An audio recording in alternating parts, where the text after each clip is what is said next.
Baik, kembali dalam buletin awal ni. Malaysia masih berada dalam fasa 1 Perintah Kawalan Pergerakan yang mana kita melihat kepada beberapa sektor dan juga rentas negeri masih lagi belum boleh dilaksanakan. Dan pastinya ini perkara yang untuk kita melihat dalam tempoh minggu-minggu berikutnya, terutamanya berkaitan dengan penurunan kes dan sebagainya. Dan juga kerajaan dilapor pertimbang cadangan fasa 2 Pelan Pemulihan Negara dilakukan mengikut nilai ambang negeri. Jadi kita nak bercakap lanjut berhubung dengan perkara ini. Bersedia menerusi Skype ketika ini Presiden Persatuan Pakar Perubatan Kesihatan Awam Malaysia, Datuk Dr. Zainal Arifin Omar. Assalamualaikum, Datuk.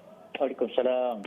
Datuk, pertama sekali untuk kita melihat kepada keadaan semasa, melihat kepada jumlah jangkitan yang masih lagi melepasi 5,000 kes harian. Tetapi sebagai permulaan ini, bagaimana Datuk melihat kepada perkembangan semasa, terutamanya melibatkan kes, vaksinasi dan sebagainya dalam tempoh fasa 1 PKP ini? Ya, pada masa sekarang ni kalau kita tengok ya, kes tu memang banyak. Tetapi kita sudah nampak dia punya trend dari mana kes tersebut, daripada negeri mana dan daripada lokasi mana. Yang kedua, kita lihat juga aktiviti pemberian vaksin ni semakin rancak lah. Dan setiap hari kita nampak bahawa liputan akan bertambah. Dan dengan dua perkara ni, saya rasa ada harapan cerah lah untuk kita membuka ataupun longgarkan PKP ni mungkin mengikut keadaan negeri ataupun masa akan datang yang terdekat lah. Ya saya. Datuk, adakah kita melihat kepada bagaimana penyusunan itu perlu dilaksanakan, terutamanya melibatkan negeri-negeri yang mungkin mempunyai kadar jangkitan yang rendah seperti Perlis dan juga Terengganu. Jadi daripada fasa 1 mungkin boleh terus ke fasa kedua, ketiga dan sebagainya tanpa melihat kepada jumlah keseluruhan kes di Malaysia. Betul, ini adalah satu pendekatan yang orang katakan rasional lah ya, sebab kita dah ada pengalaman yang lepas dan pada masa sekarang. Jadi kita tak boleh tengok secara pukul rata lah angka untuk semua negeri. Jadi sekarang kita dah tahu bahawa ada negeri-negeri yang mempunyai kes yang rendah. Ya. Tapi kita juga ingat bahawa kita tahu bahawa kluster ataupun kes akan meningkat kerana berlaku retas negeri daripada negeri yang tinggi. Yang kedua, jika ada event yang besar. Jadi untuk itu saya rasa kita dah faham. Jadi kalau kita boleh buka negeri-negeri yang punya kes rendah seperti Perlis, Terengganu, tapi kita mesti fokuskan kepada puncanya supaya kita dapat mengelakkan sebelumnya berlaku. InsyaAllah boleh dilakukan. Itu kalau kita melihat kepada lokaliti, daerah dan juga negeri. Tetapi menurut Datuk sebagai seorang pakar perubatan awam, mungkin bilakah tempoh yang paling sesuai untuk rentas negeri dan juga daerah ini dilaksanakan menurut dan juga berdasarkan kepada jumlah kes? Ya, pada masa sekarang ya sebenarnya mungkin kita jangan benarkan untuk rentas negeri dahulu, tetapi kita boleh melakukan rentas daerah di negeri-negeri dan juga daerah-daerah yang rendah kesnya, yang tidak banyak kes baru.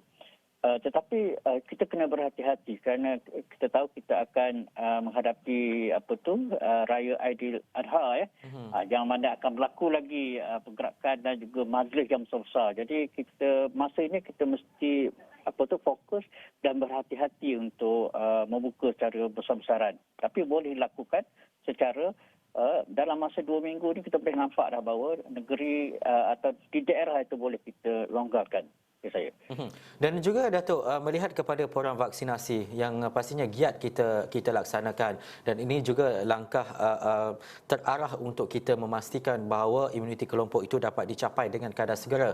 Dan pastinya bagaimana Datuk melihat kepada perkembangan vaksinasi ini, kewajaran untuk mereka terus mendapatkan vaksin dan sebagainya?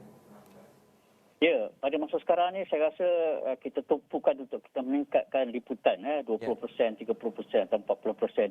Ada dua pendekatan. Pertama, kita tumpukan kepada negeri-negeri yang tinggi seperti Kuala Lumpur, Selangor dan sebagainya. Jadi kita boleh nampak kawalan yang lebih tepat. Tetapi juga kita juga mesti tengok macam negeri-negeri di Perlis ataupun Terengganu yang mana kes rendah. Tapi kalau kita memberi liputan yang tinggi, maka dengan itu akan kita kata lebih confidence untuk kita membuka negeri-negeri tersebut dengan lebih besar. Jadi dua pendekatan ini mesti kita lakukan serentak lah. Ya saya.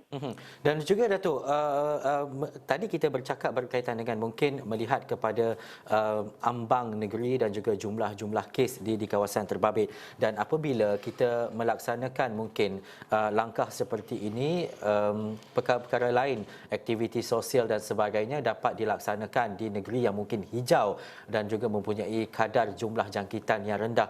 Bagaimana Datuk melihat kepada nilai kesihatan yang kita bawa dengan jumlah jangkitan yang kurang ini dan seterusnya dapat meningkatkan pula sektor ekonomi di negeri dan juga di kawasan terbabit? Ya, jika kita lihat fokus kepada negeri-negeri dan daerah-daerah ataupun KIM yang berkaitan yang tidak ada kes ataupun rendah kes dan vaksinasi yang tinggi. Jadi kita boleh membuka sebenarnya sektor seperti sosial seperti masjid dan surau. Kemudian kita juga boleh membuka dine-in untuk setengah-setengah negeri ya. Dan ketika kita boleh mula orang katakan menyusun pergerakan kedai-kedai supaya mereka boleh beroperasi seperti biasa. Tetapi kita fokus dulu kepada negeri yang mempunyai kes yang rendah. Ya saya. Dan juga akhir sekali Datuk, bagaimana kebimbangan terutamanya berkaitan dengan varian-varian baharu dan juga mungkin kes-kes yang melibatkan varian yang sedia ada di Malaysia? Memang kita lihat ada kebimbangan ataupun varian yang berada di kalangan kita. Tapi kita mesti ingat kita mesti melakukan dua perkara. Pertama, kita mendapatkan vaksin 2 dos.